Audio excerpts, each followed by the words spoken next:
İlk sualımız belədir ki, sosial mediada ibadət paylaşmaq ixlası pozurmu?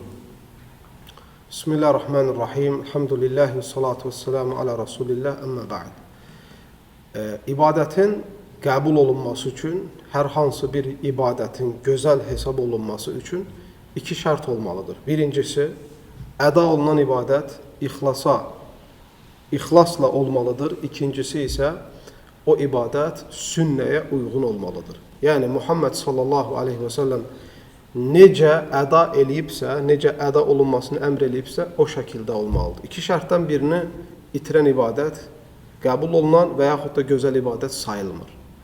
Bu çərçivədən baxsaq məsələyə, bu nahiyədən baxsaq, bu zəviyyədən baxsaq, görərik ki, əsl odur ki, ibadətdə görüntüdən uzaq olmalıdır. Çünki ibadət qul və Allah arasında olan ibadətdir. Bəzi ibadətlər toplum şəkildə olduğu üçün sən o toplumda iştirak etmək məcburiyyətindəsən. Cəmaat namazı, həccə getmək, ümrəyə getmək və s. kimi.